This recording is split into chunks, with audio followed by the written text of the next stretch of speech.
Desert in the Woods. A Guide to an Anti-Fascist Life in Rural America by Squid 13. Chapter 2 Blood in the Silk, the Orthopedics of Precarity and the Devouring. One set of masters, this time as before, secured to itself special seigneurial rights over the children of the proletariat. These were the silk manufacturers. The children were slaughtered out and out for the sake of their delicate fingers, as in southern Russia the horned cattle for the sake of their hide and tallow. The pretext always urged by the silk masters was that their trade required a lighter touch, less prejudicial to health than the heavy cotton or wool mills. Yet official medical inquiries laid bare the reality behind this defense. The average death rate in the silk districts climbed to staggering heights, proving that the supposed gentleness of the trade was a mask for a more insidious form of physical exhaustion. Karl Marx. Case study subject: Clara M., mill girl, aged about 15 years. Date spring of the year 1894. Examining practitioner, local veterinary surgeon, called upon in the absence of a regular physician. I was fetched to look over the girl because no proper doctor would come down to the mill dormitory for the fee offered. I have spent my life doctoring horses and cattle, yet the principles of living flesh are much the same. What follows is my plain finding. The subject is a thin, pale creature of the factory class. She stands undersized for her years, the bones of the shoulders and hips showing sharp under the skin. The spine has already taken a permanent forward bend from leaning over the loom. The right shoulder rides higher than the left, a deformity I have seen in overworked plow horses that lean always to one side in the traces. The neck muscles stand out like cords and remain hard even when the girl is told to rest.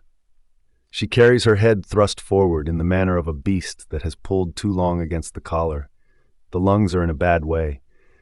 When I set my ear to her back, I heard the dry, harsh sound that comes of dust packing the air tubes. She coughs often, a dry, useless cough that brings up nothing but white froth. This is the silk dust disease, common as ringbone among the girls who breathe the floating threads all day. I have no doubt the fine fibers are already coating the inside of her chest, the way chaff coats the lungs of a stable boy. Left alone, it will turn to consumption before she is 20. Her hands tell the story plainest. The fingers are long, but the joints are thickened, and the palms cut and calloused like the feet of a dog that runs on stony ground. A fine tremor runs through them when she holds them out. The nerves are irritated and overworked. In young females of this class, such nervous weakness often runs into hysteria or fits if the strain continues. She is an orphan. The mother died of a winter cough some years past. The father was killed in a logging accident when the girl was still small. No next of kin has ever come forward. She lives entirely under the mill's keeping. When I asked how she fares, she smiled in a soft, foolish way and said, "The machines sing to me sometimes, sir, and Legs keeps me company. He's a spider, but he's very polite. He spins his web right by my loom and never complains about the noise." She spoke of this spider as though it were a true friend, and seemed quite certain it listened to her. I suspect the creature is imaginary, a common fancy in lonely, overworked girls whose nerves have begun to fray. She does not appear to understand that the work is killing her by inches. She only said, "I get tired, but everyone gets tired. The silk is pretty when it's finished, don't you think? Nutrition is poor. The flesh is scant, the belly tucked up." She admits to living mostly on bread, coffee, and whatever scraps can be got between shifts. The blood is thin. The lips and inner eyelids show little color. I judge her monthly courses have already grown irregular, a common sign that the body is being drained faster than it can restore itself.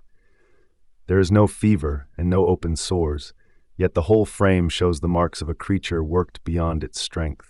The posture is that of a beast kept too long in the stall and never allowed to stretch. The constant standing, the leaning, the dust, and the noise have begun to stiffen her into the shape of the machine she serves. I warned the floor boss that the girl is already damaged goods. The spine will not straighten, the lungs will not clear, and the nerves are frayed. In animals, we would rest such a one or put it down before the weakness spread. In these mill girls, they simply put another in her place. She answered my questions in a low voice and did not complain, which is the way of her kind. They are raised to endure until they break. I was born in the dirt, where the frost bites the roots and the wind hollows out your chest. When my mother coughed up her last bit of life, there was nothing left but the cold. Then came the men in war suits. Mr. Moneybags bought my soul for a train ticket and a canvas cot. They told me the Silk City was a paradise. They told me the machines sing. They lied. The machines do not sing. They salivate. The red mill is a hungry iron beast, chewing the dust and spitting out thread. I watch the bobbins spin until my eyes bleed into the silk. The loom is alive, I swear it to God. It breathes grease and oil, exhaling the ghosts of the girls who stood on this wooden floor before me. I am 15, but my hands look 50. My spine is bending like a wilting stalk to accommodate the iron. I am nothing but a wingding, a tiny, fragile gear made of meat and bone, fed into the hungry mouth of the Silk City. I have one friend here. A spider I call Eggs. He weaves his silk in the corner of my loom. His silk is quiet. It is natural. The loom's silk screams. The threads whisper to Legs and me when the factory gets hot. They tell us the iron wants a taste. The machine doesn't stop. It never stops. It eats the hours, it eats my youth, and today, it wants my hair. The iron teeth are chattering. A loose strand of my braid catches the primary drive shaft. I don't feel the pull at first, just a sudden, violent jerk that yanks the world upside down. And then the tearing begins. The sound of my scalp peeling from my skull is like thick canvas ripping down the middle. Blood sprays across the pristine white silk, a sudden blooming rose in the snow. I am being eaten alive. The gears catch my collar. I am pulled into the mouth of the beast. It grinds my cervical spine, crushing the bone into a fine powder. The screaming is mine, but it sounds exactly like the machine. And then, a terrible, wet snap. And I am out. I am floating. I am untethered in the rafters, drifting among the dust motes and the microscopic silk fibers that choked my lungs for 2 years. I look down and see the meat that used to be me, tangled in the iron. I watch the floor boss yell, not because I am dead, but because my blood has ruined 3 yards of premium thread. I watch Mr. Moneybags' men pull my ruined body from the gears and immediately wash the floor so the next girl won't slip. I follow my own corpse to Potter's Field, watching them dump me in an unmarked hole because my wages belongs to the ledger, and there is nothing left for a stone. I am a ghost now, but I am still not free. I am trapped in the rafters of the Red Mill, watching the endless, churning cycle. I watch the new girls arrive with their train tickets and their bright eyes. I scream at them from the ceiling. I scream at them to run, to flee to the woods, to burn the ledger. But they can't hear me. They can only hear the deafening, mechanical roar of the loom, waiting for its next meal. Medical Examiner's Report, 1894. County of Ionia, Year of Our Lord, 1894. Subject, female operative, approximately 15 years of age, known only by dormitory registry number. No Christian name recorded in the company books beyond the initial C. Circumstances of death. On the morning in question, the girl was attending her usual station at the primary loom. A quantity of her hair, which she had failed to secure in the manner required by the posted rules, together with a loose fold of her work dress, became entangled in the main drive shaft. The machinery, being in full motion, drew her head and neck violently into the gears. Death was instantaneous, or nearly so. I examined the remains shortly after they were cut free. The scalp had been torn almost entirely from the skull. The cervical vertebrae were crushed and displaced in a manner I have seen only in animals caught in threshing machinery. Blood had saturated a considerable length of the silk, then upon the loom, rendering 3 yards unfit for market. Contributory conditions observed. The lungs, upon section, were found heavily laden with fine silk dust. The air passages were roughened and partially obstructed, the common complaint known among mill hands as bisonosis or mill fever. The spine showed a marked and permanent forward curvature, the bones having adapted themselves to the constant stooping posture required by the work. The body was poorly nourished, the flesh scant, and the muscles of the neck and shoulders hardened into permanent cords.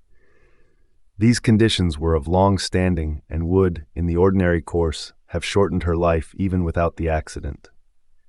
Remarks: no next of kin has come forward. The girl had been maintained entirely by the company. In the absence of funds or relations, the remains were conveyed to Potter's Field and interred without marker or ceremony. It is the opinion of this examiner that the misfortune arose chiefly from the girl's own neglect in securing her hair and that clothing, a carelessness not uncommon among the younger female operatives who grow dreamy and inattentive at their work. The company is in no wise at fault. The machinery was in proper order and the rules of safety clearly posted. Respectfully submitted, local veterinary surgeon acting in the capacity of coroner's examiner. Notice of liability exemption to the public and the workforce of the Red Mill. The company bears no legal or moral fault for the unfortunate incident regarding the young worker on the factory floor. The entanglement was the direct result of the worker's own careless posture and failure to adhere to company safety mandates regarding the binding of hair. We consider this matter permanently closed. Wanted immediately, the company is seeking nimble, diligent young girls to fill newly opened positions at the looms. Enjoy a handsome wage, a warm bed in our modern dormitories, and the moral uplift of industrial discipline. Inquire at the front office today. Train fare covered for those traveling over 50 miles.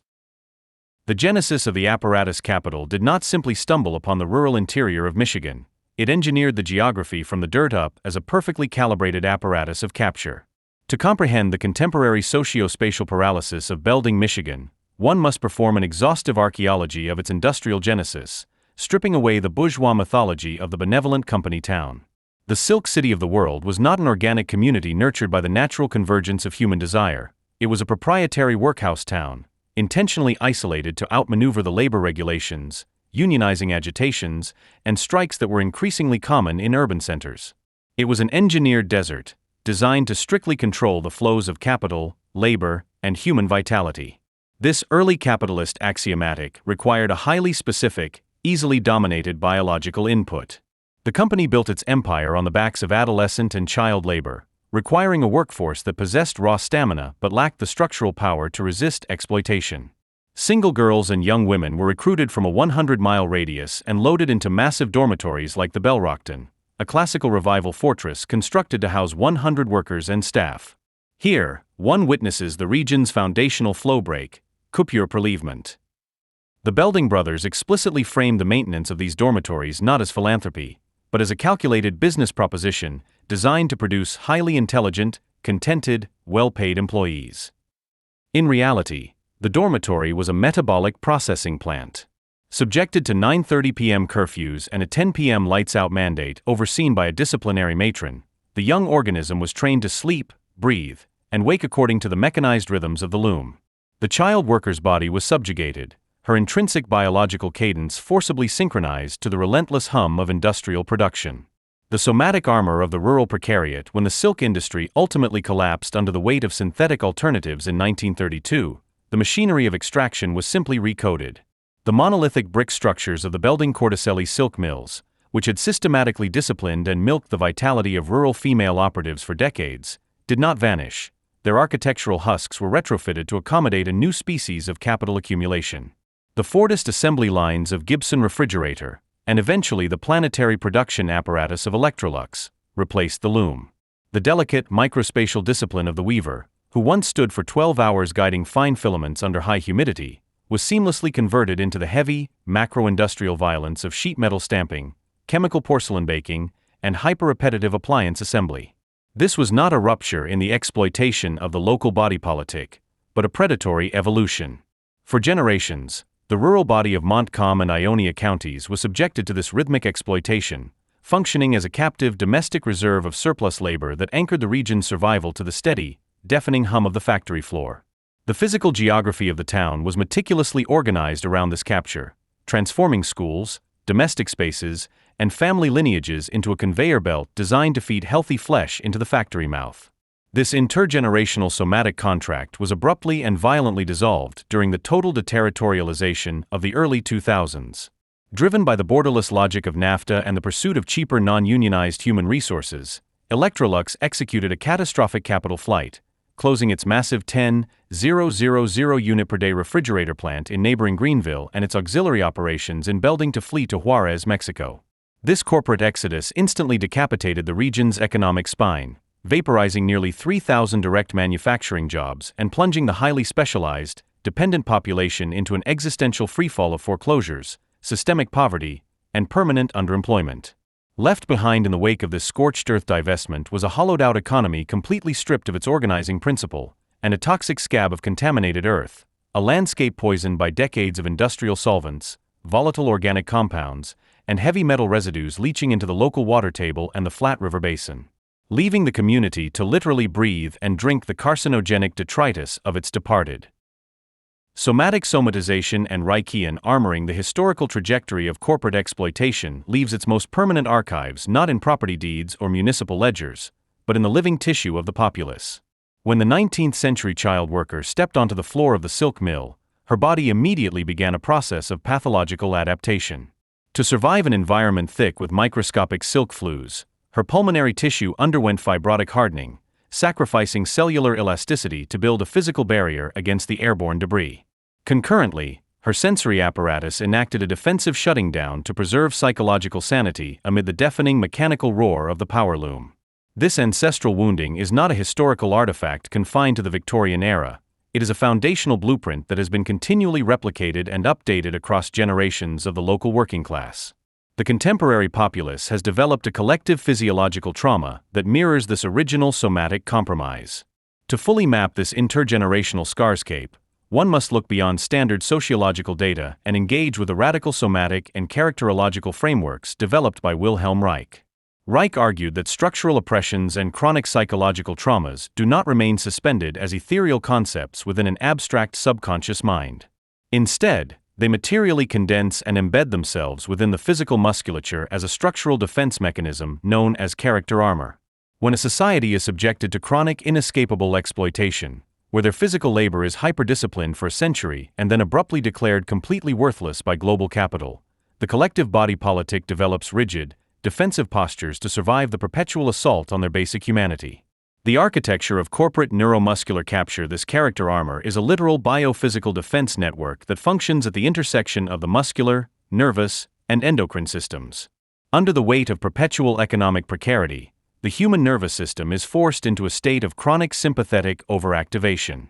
The constant, ambient threat of plant closures, wage stagnation, and institutional abandonment keeps the adrenal axis permanently engaged, flooding the body with cortisol and epinephrine. Over decades, this biochemical saturation translates into a permanent neurobiological tightening. The musculature of the neck, shoulders, and lower back contracts to shield vital organs from an environment that has proven itself structurally hostile. This chronic tension alters the physical gait and posture of entire generations, freezing the body in a state of perpetual bracing. It is a protective desensitizing shell meticulously engineered by the body to blunt the agonizing chronic stress of living under a system that treats human life as an extractable and ultimately disposable resource. The numbness that once allowed the historical child worker to dissociate from the physical torment of the mill floor is modernly replicated as a systemic somatization. The body sacrifices its capacity for soft receptive vitality, replacing it with a dense, muscular carapace capable of absorbing the daily impacts of a rigged economic landscape. The material inscription of capitalist hostility, the trauma of this systemic betrayal, is legibly inscribed upon the collective physical frame of the community. It is visible in the stooped shoulders of laborers whose skeletal alignments have adapted to bear the literal and figurative weight of vanishing industries. It is present in the clenched jaws and masseter tension of a populace that must routinely swallow a justified burning rage against their systemic abandonment. This chronic muscular bracing is accompanied by a hypervigilant nervous system that operates under the quiet, terrifying assumption that the next economic catastrophe is always just around the corner. Through raw, corporeal experience, the populace has learned that their geography is indifferent to their survival and that the state apparatus offers no safety net. The collective psychological and physical shutting down serves as an autoimmune defense mechanism against an external globalized market that views their flesh as nothing more than temporary, extractable meat to be discarded when a cheaper labor pool opens overseas. The tragedy of this Reichian armoring is its deep, inescapable circularity, The very biophysical shell constructed to shield the collective consciousness from the agony of exploitation ultimately calcifies, trapping subsequent generations within a somatic cage that restricts mobility, suffocates creative energy, and enforces a survivalist numbness that limits the capacity for radical, transformative resistance. Why the working class starves its own mind to survive in Belding. This psychological armoring has hardened into exactly what the neoliberal establishment loves to pathologize as rural anti-intellectualism. Technocratic pundits routinely sneer at the educational reality of the town, diagnosing its statistical crater of higher degrees as a symptom of cultural apathy, cognitive lethargy, or stubborn provincialism. The data is objectively stark. Only 17% of Belding adults hold a bachelor's degree or higher. This sits in glaring structural deficit next to the Michigan state average of 33.3% and the national average of 38.6%. The managerial class points to this 21-point national deficit as a moral failure and a refusal to adapt. In reality, this educational divestment is a ruthlessly rational paranoiac defense mechanism. It is the physical manifestation of learned helplessness, forged by a profound and ongoing historical betrayal. A century of industrial history has demonstrated one unassailable truth to this community, which is that working-class bodies are disposable meat. Belding was once the silk city of the world, processing over 1 million pounds of raw silk a year and employing legions of workers to fuel a booming local economy. When the silk industry collapsed in the 1930s, the mills shut down and the bodies were thrown to the next industry. Factories were repurposed for appliance manufacturing under corporations like Electrolux, only for those jobs to eventually succumb to the exact same ruthless global outsourcing. The machine chews up these communities and spits them out into the rust. They are discarded the exact moment their labor can be purchased cheaper across a border. When human existence is reduced to this brutal disposable metric, intellectual divestment becomes an essential layer of character armor. Why surrender one's mind to a state educational apparatus that demands absolute assimilation into a modern knowledge economy that structurally despises your existence? The credentialing systems of higher education do not offer liberation, they demand ideological submission. They require the rural subject to regurgitate the language, values, and cosmopolitan sensibilities of the exact managerial class that engineered the destruction of their hometowns. To pursue these degrees is to gamble scarce resources on a white-collar lottery that offers no material guarantees, all while paying tuition to institutions that actively mock the industrial heritage and physical labor of their ancestors. This rural anti-intellectualism is therefore a tactical, albeit deeply reactionary, line of flight. It is a venomous refusal to play a rigged game by adults who have been thoroughly broken by the machine. This spiteful opt-out is a protective maneuver, an attempt to preserve a residual zone of autonomy free from the colonizing logic of the knowledge economy. The tragedy is that this armor ultimately suffocates the host. The very shell constructed to shield the collective consciousness from the agony of exploitation locks subsequent generations into a localized vacuum of economic vulnerability. It strangles creative and revolutionary potential, leaving the populace trapped inside the unyielding, rusted carcass of the very industrial machine that abandoned them to the elements.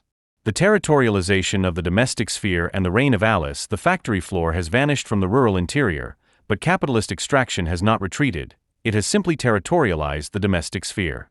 Housing is now the primary extractive mechanism of the Rust Belt.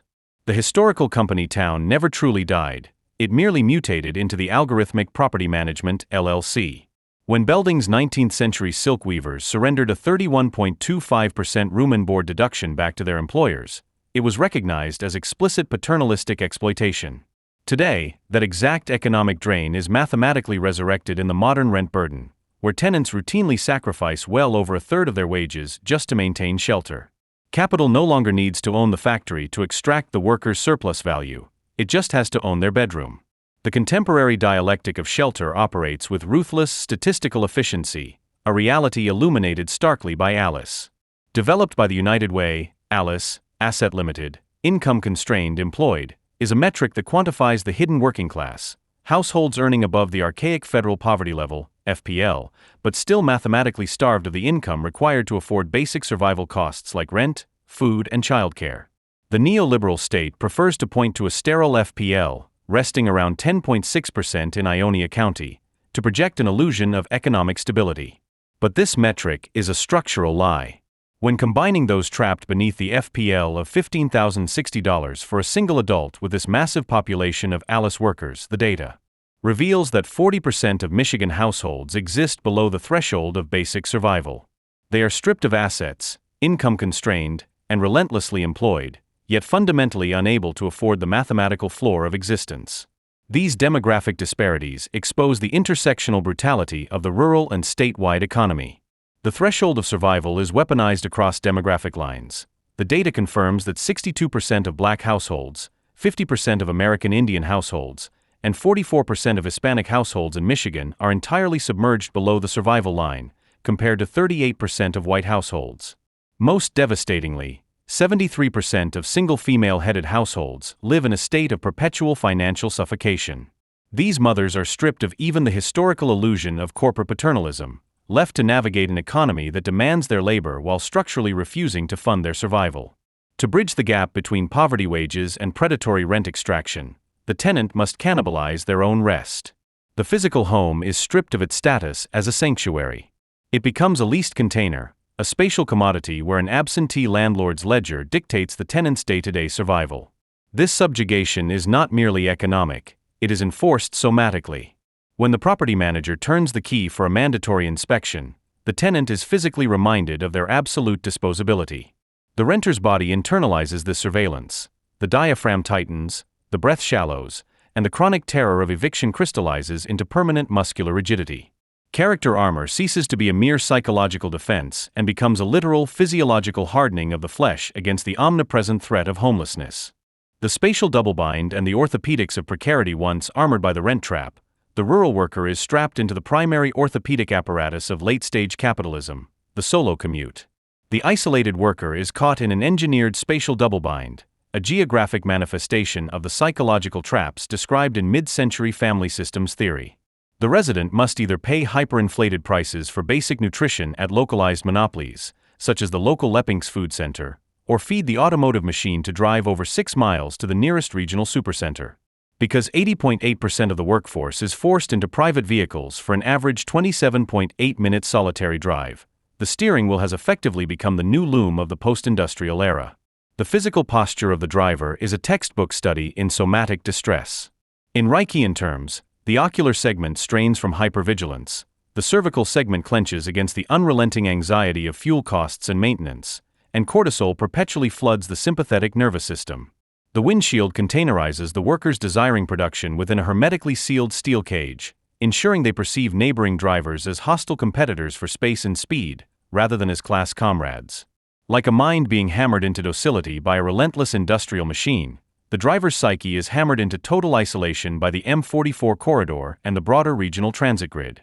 The commute functions not merely as transportation, but as a mechanism of psychic containment, ensuring that the working class arrives at both the workplace and the home in a state of profound physiological and psychological exhaustion. This systemic exhaustion operates through what Scottish psychiatrist Artie Lang termed the colonization of inner space. Modern power no longer relies solely on brute force. It installs the mechanisms of the oppressor directly into the consciousness of the subject. The worker is taught to internalize the exhaustion of the commute and the terror of the rent ledger as personal failings. Fatigue is diagnosed as a chemical imbalance, and rational despair over unlivable economic precarity is medicalized as financial anxiety or an adjustment disorder. By redefining the entirely rational desire to revolt as a sickness, and profound compliance as health, the geographic and economic systems flip reality on its head. The environment itself becomes an agent of mystification, whispering to the subject that survival depends on quiet assimilation into the very machinery that consumes them. Administrative ruin and lateral microfascism. Because this systemic exhaustion cannot move upward against the abstract limited liability companies, LLCs, orchestrating it, the rage implodes laterally. The local administrative state is entirely impotent, functioning as a fractured, hollowed-out apparatus that merely manages the managed decay of the municipality. The city of Belding, for example, burned through 4 city managers in 5 years, culminating in one resigning effectively immediately after just 4 months. The local government exists almost exclusively to manage infrastructural decline and to deploy the police to enforce the absentee landlord's eviction notices, functioning as the violent enforcement arm of a distant, algorithmic rent ledger. In the absence of a collective factory floor to organize on, the community's repressed desiring production mutates into rural microfascism. This phenomenon is starkly evident in the vicious reality of adult cyberbullying on local community social media pages. Adults weaponize community forums, hunting their neighbors online with a predatory vengeance. Individuals perform microscopic reenactments of dominance over one another precisely because they are entirely powerless against the systemic forces that dictate their material survival. The provided chart maps how the rural working class's powerlessness across three distinct dimensions, economic, spatial, and civic, originates from systemic capitalist extraction, the machine, and is subsequently misdirected into lateral violence, or microfascism. In the economic dimension, the systemic sources of oppression include algorithmic rent pricing, stagnant regional wages, and absentee LLC property ownership. Because the true orchestrators of this economic extraction are obscured or unreachable, workers laterally displace their financial anxiety.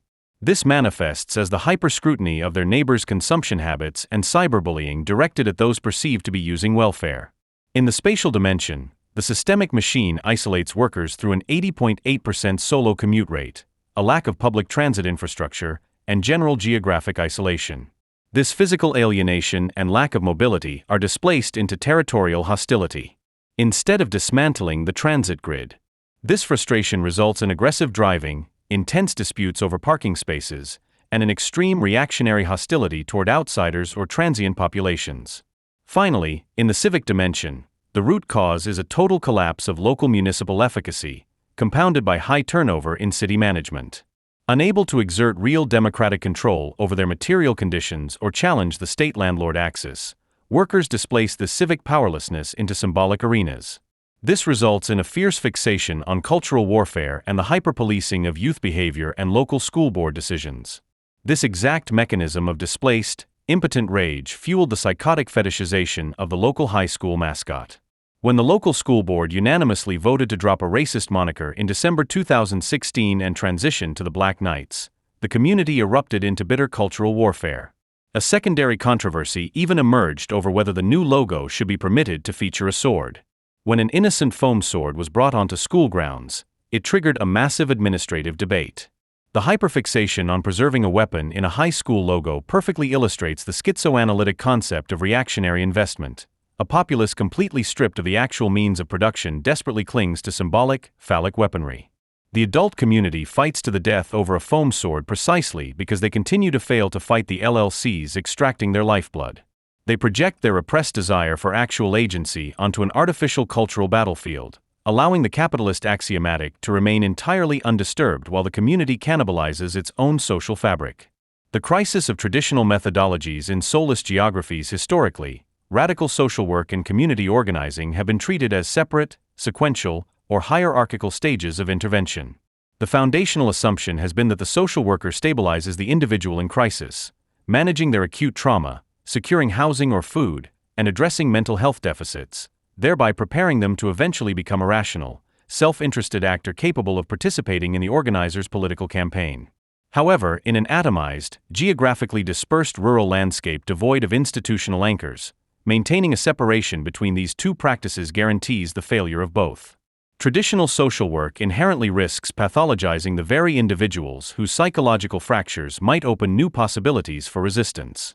By reducing systemic spatial asphyxiation to individualized diagnostic categories, conventional social work acts as an extension of the therapeutic state, functioning to repair the worker just enough to return them to the steering wheel. It operates under the assumption that there is a normal baseline to which the client must be returned, ignoring that this baseline is itself a condition of extreme alienation and exploitation. Conversely, conventional community organizing struggles immensely when the foundational base is already exhausted, isolated, and turning its rage sideways. Faith-based organizing, such as the methodology pioneered by the Gamaliel Foundation or the Industrial Areas Foundation, IAF, relies heavily on existing congregations, intact relational networks, and a highly structured power analysis. The Gamaliel approach depends fundamentally on the one-on-one interview to uncover an individual's authentic self-interest, which is then agitated to propel the individual into collective action and hold them accountable to an organization's mission. The concept of self-interest derives from the Latin interesse, to be among others. It relies on the existence of an intact, coherent self capable of projecting its desires into a public arena populated by stable institutions. But the critical question becomes urgent and practical. How does one organize in a soulless place? How does one organize when starting largely alone, devoid of the intact religious congregations that historically served as the bedrock of relational power. When the community is trapped in an orthopedic double-bind, the self is profoundly fragmented. The traditional organizer who searches for stable community leaders to systematically agitate will find only a handful of individuals, often the younger, more precarious, or already partially uncoded residents whose energy is leaking sideways.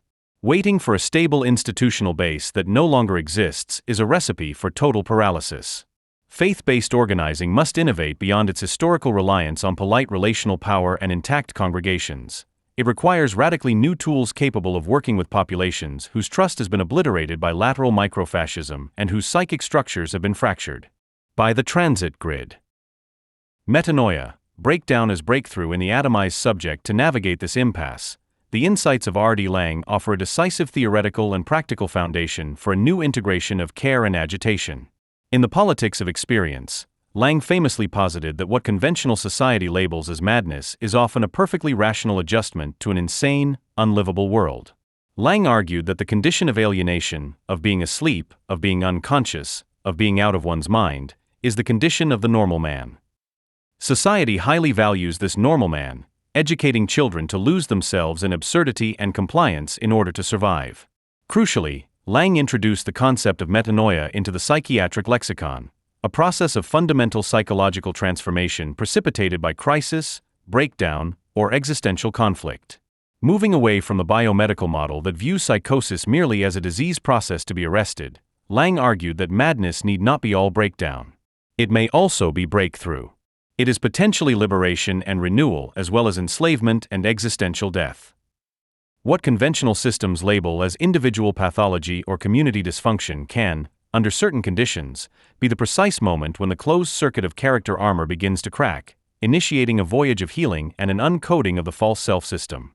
Laing recognized that the institutions of modernity, from the nuclear family to the psychiatric ward to the state, operate through a double-bind, teaching individuals to doubt their own perceptions, swallow contradictions, and internalize systemic violence as personal guilt. The rural commute and the gig economy rent ledger represent the ultimate spatial and economic double-binds of late-stage capitalism. When a worker finally fractures under the weight of this systemic extortion, when they can no longer maintain the posture of the solo driver or swallow the rent ledger without visible psychic strain, traditional social work seeks to medicate the symptom, apply cognitive behavioral correctives, and restore the individual to normalcy. However, Laing's framework insists that this fracture is an attempted metanoic voyage, an uncoded vitality rejecting an unlivable ledger. By treating the breakdown of rigid, Oedipalized, and micro-fascist subjectivity not as a clinical failure to be repaired, but as a possible opening onto new forms of connection, both the radical social worker and the faith-based organizer find a shared, practical orientation. Laing's formulation cuts completely through the false choice between clinical repair and political purity. When the environment itself is structurally unlivable, the strategies people invent to survive it, including those labeled as psychological breakdowns, withdrawal, or displaced rage, contain the only available light. Transversality and the schizoanalytic synthesis of care and agitation, integrating Laing's concept of metanoia with the schizoanalytic practices developed by Felix Guattari, provides the operational mechanism for this new mode of organizing. Guattari, working at the experimental psychiatric clinic La Borde alongside Jean Oury and François Tasquels, pioneered institutional psychotherapy. This practice sought to transform the traditional asylum model by emphasizing collective responsibility, the dismantling of rigid hierarchies, and the active participation of patients in the management of their own social existence. Guattari introduced the concept of transversality to describe non-hierarchical, connective relations that cross established institutional boundaries to generate new assemblages of enunciation. Transversality actively breaks down the vertical authoritarian relationship between the doctor and the patient, or the organizer and the constituent, replacing it with a fluid, immanent collective subjectivity. It facilitates the transition of a group from being a subjugated group Sassagetes, which passively receives its structure and meaning from an external authority, into a subject group Subjects, which actively assumes responsibility for its own desires, rules, and interventions. Schizoanalysis, as theorized by Guattari and Gilles Deleuze in Anti-Oedipus, rejects the psychoanalytic reduction of desire to the familial Oedipal triangle and instead maps how desire is coded, stratified, and territorialized by capitalist institutions. Schizoanalysis demands that the schizo, the uncoded desiring machine who refuses the limits imposed by the capitalist axiomatic, be viewed as a revolutionary figure of liberation, rather than a clinical entity to be suppressed. Capitalism operates by displacing its own limits, constantly schizophrenizing society by destroying old social codes to expand markets, yet it simultaneously institutes rigid artificial reterritorializations, like the nuclear family, the nation-state, or the administrative bureaucracy, to prevent total liberation. 3 distinct intervention modalities: traditional social work, traditional organizing, and schizoanalytic integration, operate upon fundamentally different theoretical foundations, views of crisis, primary action mechanisms, and target outcomes. Under the framework of traditional social work, the theoretical foundation is rooted in the medical and biomedical models, which prioritize the individual's adaptation to the current status quo. Within this modality, a crisis or mental breakdown is viewed as a pathology, a personal deficit that requires clinical intervention, medication, and stabilization. The primary mechanisms of action include therapeutic containment, cognitive reframing, and securing basic resources for baseline survival. The ultimate target outcome is to restore the armored normal subject so they are once again capable of economic production and societal compliance. In contrast, traditional organizing is built on the theoretical foundations of relational power, rational self-interest, and institutional preservation. From this perspective, an individual's crisis or breakdown is seen not as a medical deficit, but as a distraction or barrier to coherent collective action and strategic focus. To enact change, this approach utilizes organized action mechanisms such as one-on-one interviews, the agitation of stable leaders, and structured policy campaigns. Its target outcome is achieving institutional reform and policy victories, ultimately aiming to build structured, permanent civic organizations.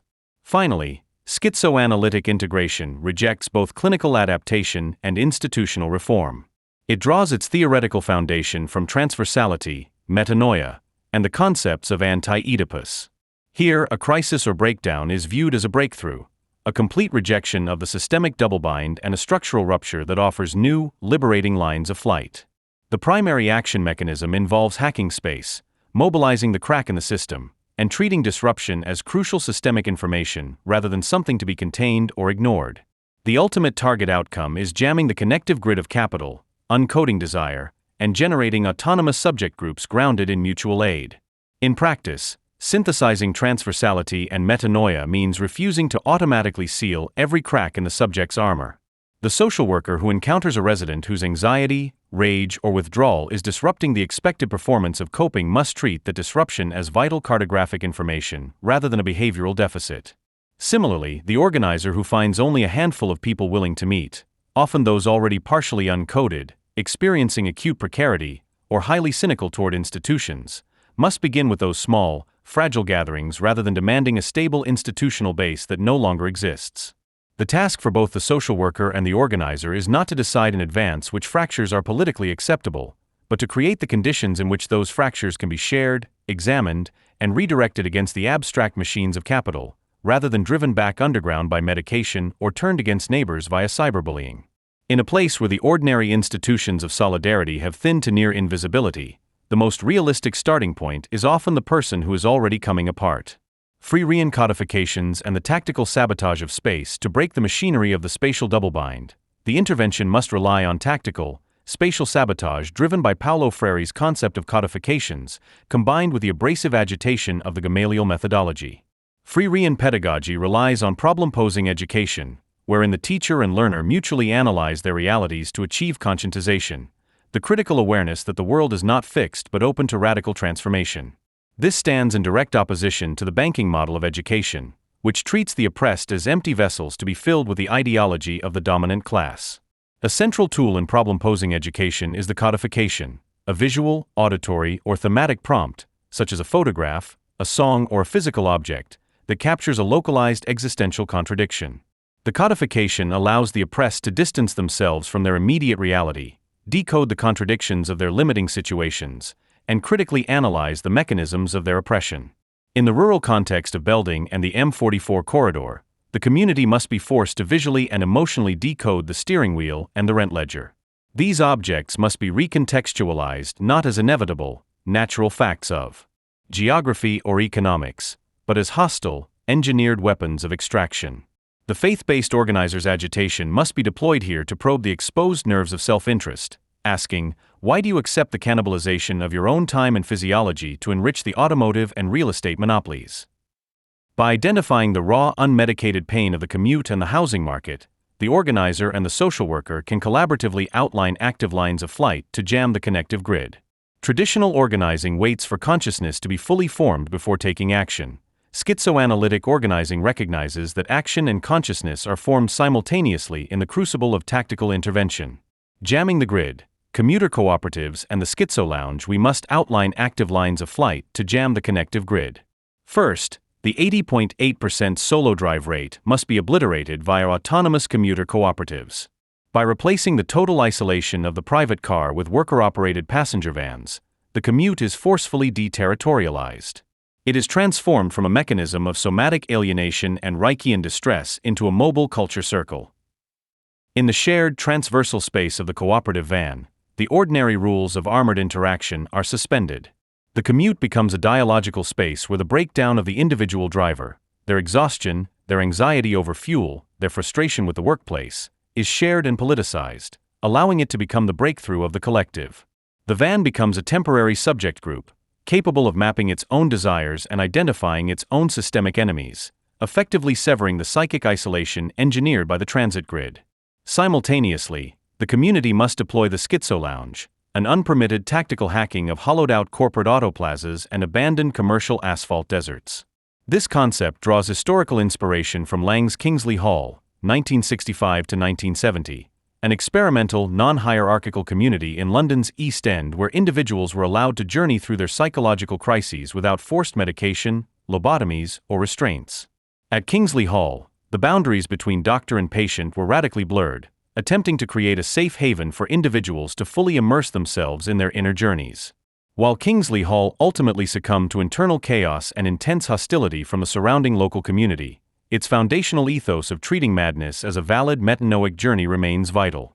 The schizo lounge acts as a modern, outdoor, spatial equivalent, avoiding the rigid institutional entrapments that plagued permanent therapeutic communities. By reclaiming privatized voids, the community institutes horizontal mutual aid in the open air, centering the uncoded revolutionary potential of homeless and precarious youth. It provides a physical geography for desiring production to operate outside the confines of the rent ledger, suspending the policing of normalcy long enough for new forms of collective care to emerge. It operates precisely as a temporary autonomous zone where the energy that is usually leaked into lateral cyberbullying is instead gathered and recognized as a shared, systemic wound. Wildcat solidarity and the release of ergonomic energy. These tactical spatial interventions, the commuter cooperatives and the unpermitted mutual aid gatherings in commercial plazas, are not merely sequential tactics to be rolled out after a sufficient period of Freirean consciousness raising. They are simultaneous experiments in allowing metanoia to manifest collectively. The individual who can no longer hold the posture of the solo driver, or who can no longer swallow the hyperinflated rent without visible physical strain, is not first a client to be clinically stabilized and only later an organizer. The fracture itself is the starting point for both care and militant action, provided neither the social worker nor the organizer rushes to restore the previous character armor. Ultimately, this localized, mobilized energy must culminate in the wildcat tenant union. In the absence of a traditional labor floor, the point of reproduction, housing, becomes the primary site of class conflict. Bodies must physically barricade the apartment door against the landlord's inspection and the bailiff's eviction. The collective physical resistance of the tenant union releases the pent-up ergonomic energy that has been trapped in the rigid diaphragms and ocular segments of the working class. Physical, localized solidarity achieves through direct spatial contestation what can never be achieved on the psychoanalyst's couch. The act of placing one's body between a neighbor and the enforcement arm of the state effectively shatters the isolation engineered by the M44 corridor. It turns the lateral microfascism that previously defined community interactions into vertical, transversal solidarity directed at the actual architectures of power. It represents the ultimate transformation of a subjugated group into a subject group, seizing control of its own spatial and economic destiny. Breakdown, breakthrough, and the refusal of generational transmission when surveying the sweeping chronology of Belding and similar hollowed-out rural geographies, from the meticulously engineered exploitation of the historical silk mills to the contemporary algorithmic extortion of the gig economy. The true horror lies in the generational transmission of trauma. The capitulation of the adults perpetually dictates the subjugation of the youth. Every era of rural industry represents a distinct cycle of economic captivity, yet the mechanism of transmission remains identical. The adults endure the flow break of their labor, their bodies are subjected to the orthopedics of the loom, the assembly line, and finally, the steering wheel. To survive, they don the suffocating character armor of anti-intellectualism and lateral microfascism. However, this armor does not protect the child, it crushes them. The adults, entirely exhausted, mystified, and coded by the capitalist machine, enforce the parameters of the capitalist axiomatic upon the next generation. They police the curfews, they erupt into psychotic cultural warfare over high school foam swords, and they castigate the uncoded couch-surfing youth for failing to assimilate into a system fundamentally designed to consume them. The generational chains are passed from an armored parent to an uncoded child, ensuring that the youth are transformed into docile, Oedipalized subjects before they can ever realize their status as desiring machines. If the socio-spatial geography is a machine designed to extract, abandon, and pathologize, then rational polite problem-solving is merely a form of complicity. One cannot negotiate with a metabolic processing plant. To break the machinery requires a total rejection of the neuroses handed down by the adult populace. Therefore, the ultimate act of heroism belongs to the youth and the marginalized who refuse the armor. The historical Belrockton girls, the young militant women of the industrial genesis who defied the silk mill barons, and the contemporary precariously housed youth share the exact same revolutionary spark, an uncoded vitality that actively rejects the ledger. The most revolutionary response to a system of highly engineered spatial asphyxiation is not to sit on the couch and trace one's misery back to the family triangle in a futile attempt at psychoanalytic normalization. As schizoanalysis demands, a schizophrenic out for a walk in the park is infinitely superior to a neurotic lying on the analyst's couch. When the connective grid is a trap, and the rent ledger demands the cannibalization of one's own breath, the boldest, most militant action possible is to simply walk outside, uncode the boundaries, and wander the park. It is in this unstructured defiant stroll, this total refusal to participate in the normalcy of systemic exploitation, that the connective tissue of the machine is finally severed. The work of the integrated radical social worker and the schizo-organizer is to ensure that this stroll does not end in solitary isolation or clinical incarceration, but instead becomes a collective, transversal march across the ruins of the Silk City. By treating breakdown as the necessary precursor to breakthrough, the practices of care and agitation are finally unified, allowing the vital, terrifying freedom of a new generation to be unleashed upon the spatial doublebinds of late capitalism. Incarceration 2.0, the landlord's ledger and the automotive cage. To understand the contemporary rural working class in the United States, one must wholly abandon the bourgeois pastoral mythologies that figure the rural landscape as a sanctuary of pre-capitalist authenticity or an idyllic retreat from urban alienation. Through a rigorous Marxist-schizoanalytic lens, the rural topography is revealed as a highly striated, overcoded territory, thoroughly subsumed by the most predatory algorithms of financialized capital. It operates as an open-air prison constructed not of iron bars, but of insurmountable debt, spatial isolation, and mandatory petroleum consumption.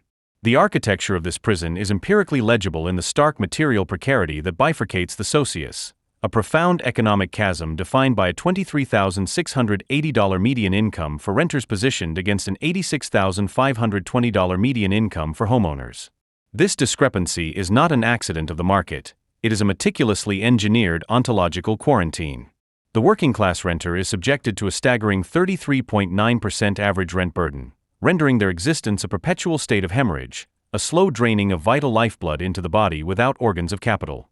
This economic extraction is seamlessly synchronized with a socio-spatial isolation enforced by an 80.8% solo commuting rate and a 27.8-minute average drive along concrete arteries such as the M44. Together, the landlord's algorithmic ledger and the automotive cage function as a coordinated physical prison for the precarious laborer, stripping them of both geographic mobility and subjective autonomy. The connective synthesis of desiring production and the flow break in the schizoanalytic framework articulated by Gilles Deleuze and Félix Guattari in Anti-Oedipus, the unconscious is definitively not a theater of Oedipal tragedy, nor is it a repository for familial guilt. Rather, it is a bustling machinic factory of desiring production. Desiring production operates primarily through what they term the connective synthesis, a continuous, binary, and linear coupling of partial objects and flows driven by the perpetual formula, and then. Desire inherently makes flows flow, and cuts into them. Capital, functioning as a molar, overarching apparatus, a socius, organizes daily life by hijacking this connective synthesis, strictly routing the worker's desiring machines into an automated linear chain of systemic extraction. The morning commute is the ultimate physical manifestation of this hijacked synthesis. The ignition key is turned and the tires meet the asphalt and the eyes lock onto the white lines of the highway and the fuel is combusted. The human body is seamlessly integrated into the technical machine, becoming a mere neurological appendage to the automotive drivetrain and the logistical grid. The worker's subjective reality is subsumed by the mechanical rhythm of the engine, reducing their existence to a functional node within a sprawling cybernetic network of capital accumulation. However, this continuous flow is purposefully and violently interrupted to extract surplus value. Deleuze and Guattari conceptualize this extraction as the coupure prélèvement, the flow break or break deduction. The flow break is the mechanism by which a parasitic machine connects to a continuous flow, slicing into it to siphon off a portion for its own sustainment and expansion. In the architecture of Incarceration 2.0, the landlord's algorithmic ledger and the gas pump machine operate precisely as these molar, parasitic apparatuses. They lie in wait along the routes of the connective synthesis, executing devastating break deductions upon the worker's temporal, physical, and wage flows. The mechanisms of the coupure prélèvement are evident across every metric of precarious existence. The systemic capping of wage flows, evidenced by the $23,680 median renter income, enforces wage stagnation and class quarantine, ensuring the worker remains entirely dependent on selling their labor power to survive. Meanwhile, the staggering $86,520 homeowner income gap signifies the enclosure of the housing market via asset financialization, transforming shelter from a human right into an inaccessible speculative asset class.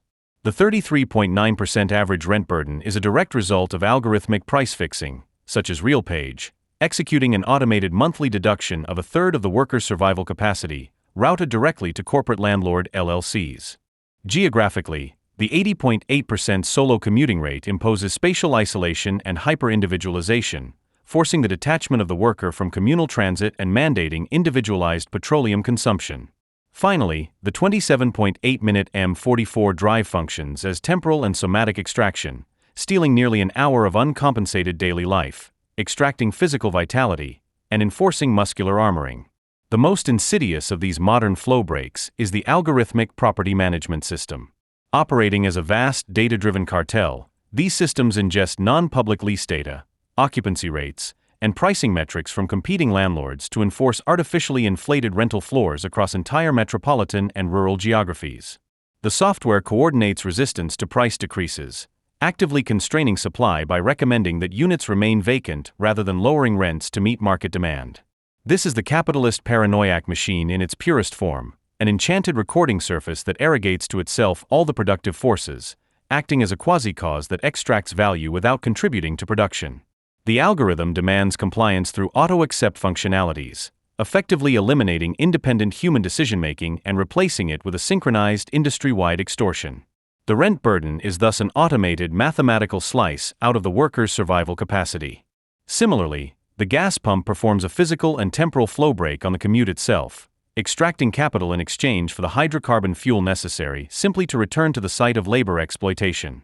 The worker is trapped in a closed circuit where their bodily energy, temporal flows, and wages are continuously intercepted, deducted, and absorbed by the capitalist socius, leaving them drained, alienated, and perpetually teetering on the precipice of structural eviction. The crystallization of character armor, character panzer, the violence of the coupure prélèvement is not merely economic, it is written directly and ruthlessly into the somatic architecture of the worker. To diagnose this physical inscription, we must deploy the psychoanalyst Wilhelm Reich's foundational concept of character armor, character panzer. Breaking radically from the pure talk therapy of his contemporaries, Reich demonstrated that the psychological defenses erected against trauma, fear, and systemic repression do not exist merely in the abstract ether of the mind. They manifest as chronic, rigid muscular tension. The body literally becomes a physical manifestation of psychological defense. The socio-economic stress of surviving under the omnipresent gaze of algorithmic property management LLCs, where the ambient threat of an automated eviction notice looms over every first of the month like a guillotine, crystallizes directly into the body's musculature, locking the worker in a permanent state of physiological panic. The somatic stasis of the daily M44 commute serves as the primary incubator and reinforcement mechanism for this armoring. Locked within the automotive cage, navigating high-speed traffic while suffocating under debt, the body adopts a defensive posture that perfectly mirrors its socio-economic entrapment. Reich mapped this armoring across 7 horizontal segmental rings of the body: ocular, oral, cervical, thoracic, diaphragmatic, abdominal and pelvic, each corresponding to specific suppressed emotions and traumas. In the precarious commuter, these segments are heavily fortified. The masseter's jaw muscles in the oral segment clench in unexpressed, impotent rage against the landlord's impenetrable ledger. The shoulders and neck in the cervical segment hunch forward in a protective shell, physically bracing against the anticipated shock of financial ruin or vehicular collision. The diaphragm locks, reducing the breath to shallow, anxious gasps that deliberately prevent the deeper, vegetative currents of vital energy from circulating through the torso. The body becomes an individualized, mobile defensive bunker. This muscular armoring functions specifically to numb the body's capacity for soft, receptive vitality and horizontal connection with others. By binding the organism's life energy, libido or orgone energy, in Reichian terms, in chronic muscle spasms, the character panzer prevents the individual from recognizing their shared, material condition with fellow commuters. Consequently, the immense reservoir of potential upward class rage is blocked from targeting the true orchestrators of their misery, the state-landlord axis. Instead, this volatile energy is either turned inward, resulting in severe somatic depression, chronic fatigue, and autoimmune exhaustion, or it is displaced laterally as microfascism. This lateral displacement erupts daily as violent road rage on the M44, cyberbullying, and the obsessive consumption of symbolic culture. Wars on local community forums. The worker attacks their fellow prisoner precisely because the structural bars of the algorithmic prison are rendered invisible, obscured by the smooth, frictionless interface of the rental portal and the physical isolation of the vehicle. Capital relies on this somatic armoring. A relaxed, fully breathing, and vitally connected working class would instantly perceive the absurdity of their exploitation and move to dismantle the machine. Mutiny 2.0. Jamming the connective grid to accept the conditions of incarceration 2.0 is to succumb entirely to the death drive of capital, to allow oneself to be fully digested by the socius. Traditional, paternalistic social work frameworks offer nothing but an analgesic adjustment to the very conditions of exploitation. They attempt to resilience train the worker to better endure the coupure relievement, teaching them mindfulness techniques so they might be more calmly evicted, or budgeting skills so they might more efficiently funnel their inadequate wages to the real page algorithm. A radical schizoanalytic and Freirean praxis, conversely, rejects this bourgeois pastoralism. It demands absolute mutiny, the orchestration of tactical, somatic, and spatial sabotages designed to introduce a literal jam or a break of a break into the smooth operations of capitalist extraction and character armoring. The Freirean intervention, decoding the cage, the disruption of the subjective prison, must begin with Paulo Freire's revolutionary methodology of popular education. Freire recognized that the oppressed are kept submerged in a culture of silence, internalizing the myths of their oppressors and viewing their reality as a static, unchangeable given. The first step to breaking this silence is the introduction of a specific codification, a visual, tactile, or thematic representation of the oppressed group's existential reality, containing contradictions that must be critically decoded. We propose the codification of the commuter in the cage, a stark visual representation of a solo worker white-knuckling the steering wheel on the M44 highway, their eyes fixed in dread upon a fuel gauge hitting empty, while an eviction notice from an algorithmic property manager rests mockingly on the passenger seat. This codification is posed not in a traditional classroom, which relies on the oppressive banking method of education, but within local culture circles.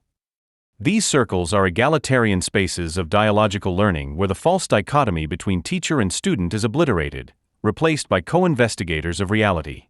In the culture circle, the workers interrogate the image of the commuter. Why is the worker entirely alone? Why must they purchase expensive fuel simply to survive? Who issued the eviction notice if not a human being, and how is the price calculated? The decoding process systematically shatters the fatalistic self-blaming explanations that the capitalist socius imposes, e.g., I am poor because I lack financial literacy, or I am being evicted because I failed. Through rigorous dialogue, the generative themes of algorithmic exploitation, spatial isolation, and forced petroleum dependency are brought to critical consciousness, conscientization. The culture circle exposes the structural alliances of the ruling class, revealing the shared, collective nature of the workers' suffering. This transition is profound. It moves the workers from being passive objects upon which history acts, into active, critical subjects capable of naming and transforming their world. Somatic art therapy interventions. De-armoring the machine critical consciousness, however, is insufficient if it is not coupled with somatic rupture. The character panzer cannot be reasoned away through intellect alone. Because it is anchored in the musculature, it must be physically and tactically dismantled. Building upon the bioenergetic principles of Alexander Lowen, who utilized vibration, grounding, and physical expression to release chronic tension, we deploy somatic art therapy.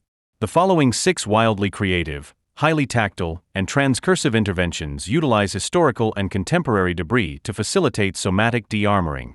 We trace this lineage by juxtaposing Clara M., an 1894 child worker in the Silk City textile mills of Paterson, New Jersey, with contemporary Clara, a 2026 precarious commuter.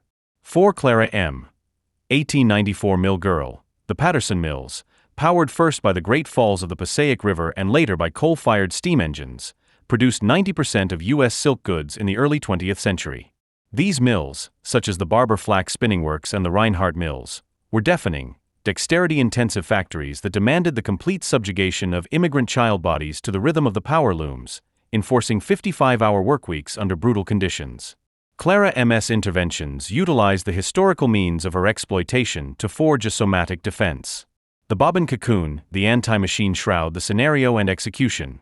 Clara M. gathers raw scrap silk discarded from the factory's throwing and weaving processes, mixing it with the omnipresent gritty coal ash from the steam engines. Using these scavenged materials, she aggressively weaves elaborate, non-linear web patterns around letters written to her dead parents. These tactile webs are hidden deep within the rough-hewn rafters of the worker dormitories. Somatic de-armoring goal. The act of weaving outside the rigid, linear, high-speed demands of the industrial loom reclaims the fine motor skills of her hands for pure desiring production. The creation of the cocoon serves to psychically and physically shield her vulnerable meat and bone self from the crushing mechanical gears of the factory. It is a tactile reclamation of softness in an environment constructed entirely of cast iron and red brick, thawing the rigid bracing of her forearms and hands. The somatic carbon trace, the grease print autopsy, the scenario and execution. Clara M. heavily coats her calloused, scarred palms in viscous gear grease and thick soot scraped from the mill's underbelly. She then presses her body violently against the hidden raw plaster walls of the dormitory basement, stamping the rigid muscular bracing postures of her daily exhaustion directly onto the architecture of her confinement. Somatic de-armoring goal. By externalizing the internal bracing, the locked spine, the cramped shoulders required to operate the multi-loom systems, she achieves a visceral disidentification with her own armor. Seeing the carbon trace of her suffering fixed on the wall allows the ocular segment to witness the violence done to the body. This confrontation initiates the unblocking of tears and repressed terror held in the chest, breaking the thoracic armor. The spindle harp, the silent loom break, the scenario and execution. Scavenging a discarded wooden bobbin rack and utilizing tension strings of raw, unspun silk, Clara constructs a silent stringed instrument. In the dead of night, she plucks the strings, which produce no audible sound but emit deep subaudible vibrations that travel through the wood directly into her chest cavity. Somatic de-armoring goal. The deafening roar of the Paterson silk mills forced workers into sensory lockdown, clenching their jaws and necks to prevent auditory trauma. The spindle harp physically unplugs her auditory and nervous systems from the mechanical roar.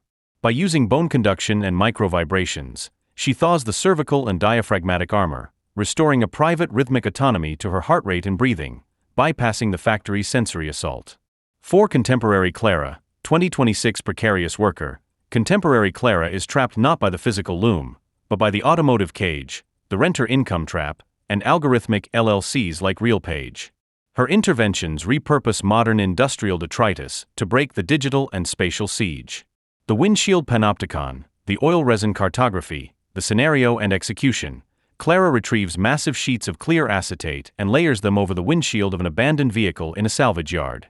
Using old, viscous motor oil, toxic brake fluid, and dry erase markers, she traces the sprawling, isolating routes of the M44, overlapping them with algorithmic budget deficits and anatomical maps of her own tensed muscle segments.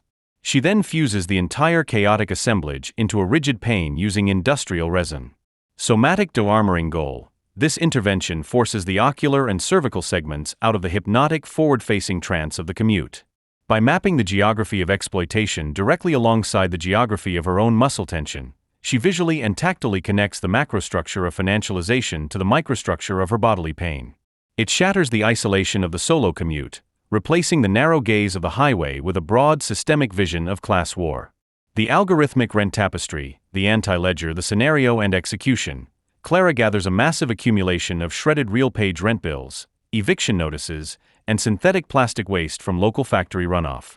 Using a discarded car steering wheel or the wire rack from a broken refrigerator as a makeshift loom, she aggressively weaves the shredded documents into a chaotic, snarled tapestry, entirely devoid of right angles or logical sequencing. Somatic de-armoring goal. The capitalist algorithm demands compliance, legibility, and linear extraction. The aggressive, full-body motion of tearing, twisting, and weaving the very instruments of her terror utilizes bioenergetic principles of movement and expression. It channels the blocked rage out of the masseters and shoulders, redirecting the energy down the arms. It transforms the eviction notice from an object of paralyzing fear into raw manipulable material, neutralizing its psychological power and releasing the thoracic block.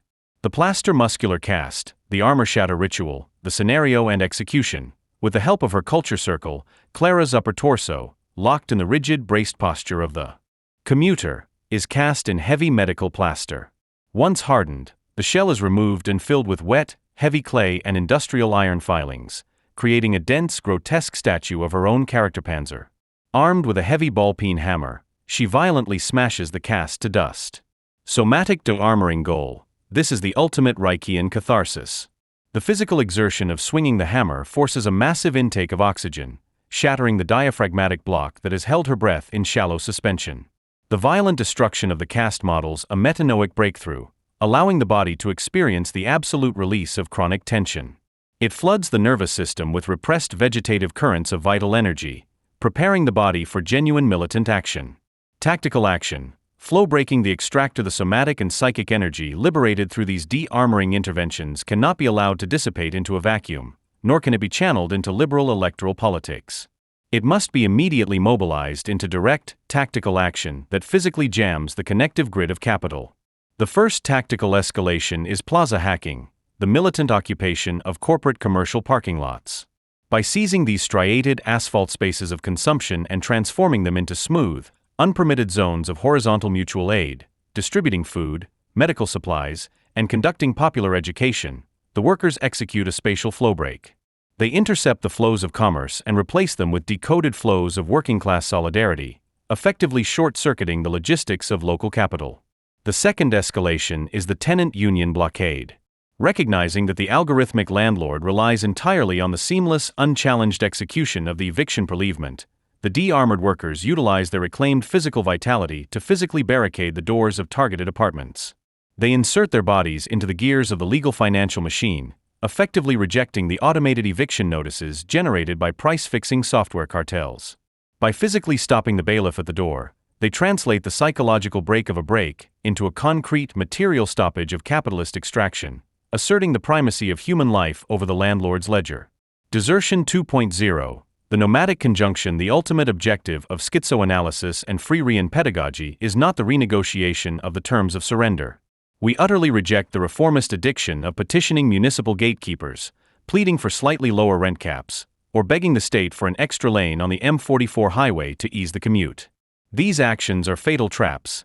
They implicitly validate the legitimacy of the Oedipal state-landlord axis, asking the master to loosen the chains rather than breaking the forge itself. What is demanded is absolute militant withdrawal, the withdrawal of labor, the withdrawal of desire, and the total withdrawal of legitimacy from the capitalist socius. Subject groups and the nomadic conjunction. To achieve this withdrawal, we must map the transition deeply delineated by Felix Guattari in Psychoanalysis and Transversality, the necessary movement from subjugated groups to subject groups. A subjugated group remains deeply Oedipalized, even if its preconscious political goals claim to be revolutionary. It internalizes the hierarchy of the state, operating under the assumption that an external authority, the leader, the party, the landlord, the law, possesses the power to grant freedom. Its libidinal investments are fundamentally reactionary, seeking only to secure a slightly more comfortable position within the existing paranoiac machine. It remains trapped in empty speech, structural paralysis, and lateral violence, ultimately desiring its own repression and extracting surplus value from its own members in fear of institutional death. A subject group, conversely, mobilizes desire to actively rupture capitalist causality. Its libidinal investments are intrinsically revolutionary. The subject group does not ask the master for permission to exist. It causes desire to penetrate the social field, subordinating the socius to its own desiring production. It accepts its own mortality as an institution, avoiding the trap of becoming a new oppressive bureaucracy, and operates strictly through transversality, a diagonal communication that shatters vertical hierarchies and connects disparate struggles across the socius. The methodology of the subject group is the nomadic conjunction. In Anti-Oedipus, the conjunctive synthesis follows the formula, so it is the moment of subjective consumption and identification, the production of a subject on the recording surface of the body without organs. Under capitalism, this conjunction is brutally segregated and privatized, e.g., so it's my car, my debt, my eviction, my failure. The nomadic conjunction, however, takes the decoded, deterritorialized flows that have escaped capitalist capture and conjoins them onto the plane of consistency. It is the realization of a collective revolutionary subjectivity that spans across isolated bodies, so it is our labor, our land, our desire, our mutiny. The nomadic conjunction actively refuses to re-territorialize onto the state apparatus, opting instead for continuous, autonomous creation and the proliferation of lines of flight. The act of desertion, the Silk City Walkout, the nomadic conjunction cannot remain an abstract theoretical posture. It requires a definitive physical act of severance from the capitalist socius. This is the Silk City Walkout, a coordinated somatic and spatial desertion. It begins on the morning of the first of the month. Instead of turning the ignition keys to join the highway grid, and instead of allowing the autodraft to siphon their wages into the landlord's ledger, the workers execute a total, synchronized stoppage. They abandon their vehicles, blocking the arterial roads of the M44 with empty cars, physically paralyzing the logistics of local capital. Simultaneously, they implement an absolute, collective rent strike, deliberately starving the algorithmic property management software of its vital cash flow. This is not a petition, it is a mass exodus in place. By stepping out of the automotive cage and refusing the financialized ledger, the workers detach their desiring machines from the state landlord axis. Autonomous counterinfrastructures. This redirected, liberated life force is immediately poured into the construction of material counterinfrastructures that render capitalist intermediaries entirely obsolete. The commuter cooperative to dismantle socio-spatial isolation and the psychic drain of the highway, the subject group initiates the commuter cooperative. This involves pooling working-class resources to acquire and operate worker-run passenger vans, effectively abolishing the individualized automotive cage. The daily transit route is no longer a site of somatic armoring and fuel extraction. It is transformed into a mobile, deprivatized culture circle. Within the van, workers engage in political education, tactical planning for the workplace, and collective somatic decompression. The commute becomes a moving vector of class defense and a daily reinforcement of transversality, physically decoupling the worker from the gas pump's coupure prelevement. The exilic housing commons to permanently sever the suffocating grip of the algorithmic landlord. The subject group establishes the exilic housing commons. This explicitly bypasses the legislative begging of reformism through direct space hacking and militant land reclamation. By establishing wildcat, peer-led housing cooperatives and community land trusts on abandoned, foreclosed, or forcibly occupied properties, the workers write the leaning stones of the local landscape. They decommodify the earth beneath their feet, instituting mutual aid agreements for maintenance, defense, and resource sharing. In the face of the exilic housing commons, the corporate property manager, deprived of its data inputs, its cash flows, and its monopolistic control over shelter, is rendered fundamentally impotent and entirely obsolete. The real estate cartel is starved of its vital fluids. Conclusion: metanoia and the walk across the ruins. We close this diagnosis on a note of clinical and political breakthrough, recognizing that under the rigorous application of schizoanalysis, the clinic and the political sphere are entirely indistinguishable. We must recenter the profound insight of radical psychiatrist R.D. Laing, who understood that psychic breakdown is often the first painful stage of a necessary breakthrough, a process of metanoia, a transformative, healing journey of the soul attempting to cure itself of an insane society. As Deleuze and Guattari echo with fierce clarity in Anti-Oedipus, the schizo out for a walk in the park is infinitely superior to the neurotic lying on the analyst's couch. The neurotic on the couch remains trapped within the Oedipal triangle, endlessly analyzing their subjugation while paying a fee to the institutional authority, perfectly adapted to their own misery. The schizo out for a walk has breached the walls of the clinic, deterritorializing the landscape with every step, breathing the fresh air of the outside, and connecting their desiring machines directly to the cosmos. Let this report stand as a call for a collective transversal march across the ruins of the Silk City. From the silenced power looms of Patterson's 1913 industrial past, where immigrant children bled into the silk, to the sterile air-conditioned data centers currently calculating algorithmic evictions via RealPage, the architecture of extraction remains formidable only as long as we continue to feed it our bodies, our wages, and our fear. By shedding the character panzer through somatic mutiny, decoding the fatalism of the cage through Freirean dialogue, and conjoining our desires into autonomous counter-infrastructures, we discover the ultimate weapon of the precarious class. The capitalist machine is not invincible, it is utterly dependent on our compliance. The act of desertion turns off the machine simply by walking away.